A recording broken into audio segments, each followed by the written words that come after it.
Waktu adalah sesuatu yang bergulir tanpa henti, dan kita mengikutinya dengan jam serta kalender.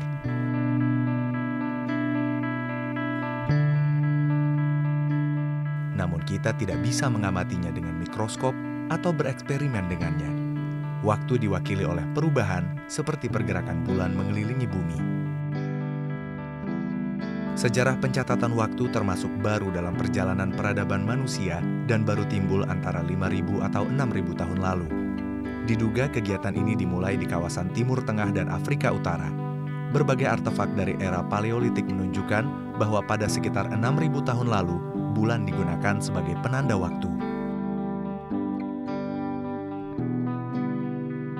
Penanggalan bulan atau lunar adalah yang pertama timbul dalam peradaban manusia, yang terbagi dalam 12 atau 13 bulan lunar antara 354 atau 384 hari. Sistem bulan ke-13 dimunculkan untuk membedakan sebuah tahun yang utuh dan tahun yang berisi 12 bulan lunar.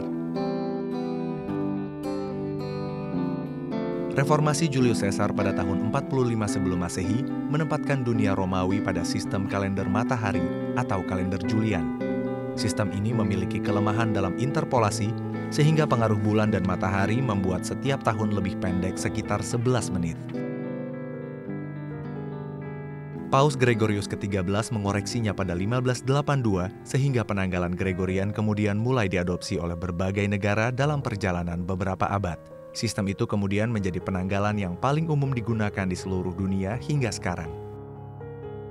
Penghitungan waktu yang sistematis diduga dimulai oleh penemuan seksagesimal, yaitu sistem numerik yang menggunakan dasar bilangan 60. Sistem ini berasal dari bangsa Sumeria kuno pada milenium ketiga sebelum Masehi, diwariskan pada bangsa Babilonia kuno, dan masih digunakan saat ini dalam bentuk yang sudah diubah untuk menghitung waktu, sudut, dan koordinat geografis.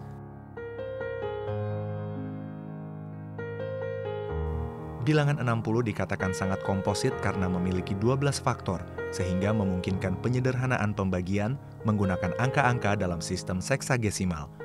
Misalnya 1 jam dapat dibagi merata menjadi 30 menit, 20 menit, 15 menit, terus hingga 1 menit. Ada beberapa alat yang dikembangkan oleh kebudayaan kuno sebagai penghitung atau pencatat waktu. Di antaranya adalah lampu minyak, yang diduga digunakan sekitar tahun 4000 sebelum Masehi. Ada pula sundial atau jam matahari yang dilandasi cara kerja bayangan matahari. Alat tertua diketahui berasal dari Mesir, dibuat pada sekitar tahun 3500 sebelum Masehi. Jam bayangan kuno Mesir membagi hari menjadi 10 bagian dengan tambahan 4 jam antara, 2 di pagi hari dan 2 pada petang hari.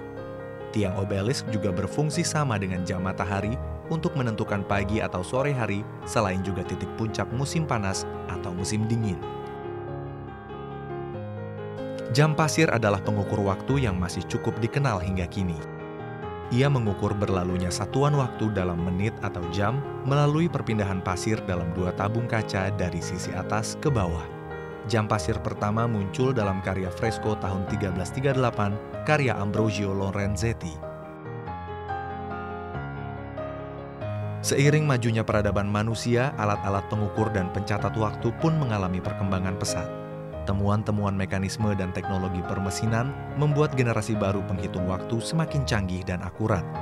Lebih dari sekedar pencatat waktu, fungsi sebuah jam tangan misalnya tidaklah lagi tentang mencatat jam atau detik, karena ia kini bisa digunakan untuk diagnosa kesehatan, menonton video, atau menelpon. Perjalanan waktu sangatlah terkait dengan konsep eksistensialisme.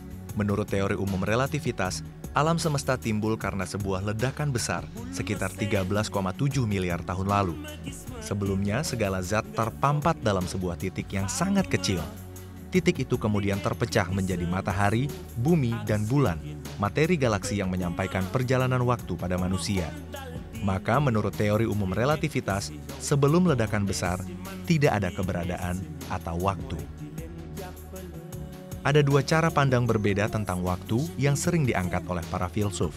Pertama, waktu adalah bagian dari struktur fundamental alam semesta. Waktu adalah sebuah dimensi independen berbagai kejadian di mana segala hal terjadi dalam sebuah urutan. Sir Isaac Newton adalah salah satu panutan dalam perspektif ini, sehingga konsep ini sering disebut sebagai waktu Newtonian. Menurut pandangan kedua, waktu tidaklah merujuk pada wadah apapun, di mana kejadian dan benda bergerak di dalamnya, atau entitas apapun mengalir padanya. Waktu dianggap sebagai bagian dari struktur fundamental intelektual, sejajar dengan ruang dan angka. Waktu adalah sesuatu di mana manusia mengurutkan dan membandingkan kejadian. Paham ini didukung oleh Gottfried Leibniz dan Immanuel Kant. Keberadaan manusia dan alam semesta dalam konteks waktu adalah kesatuan yang tidak terpisahkan, lengkap dengan elemen-elemen kebahagiaan maupun kepedihan. Dan seperti ungkapan terkenal filsuf Seneca, waktu seringkali menyembuhkan luka yang tak terobati oleh akal sehat. Dean Benitez, Widya Elizabeth, Metro TV. Des infos qui ne divisent pas, changer.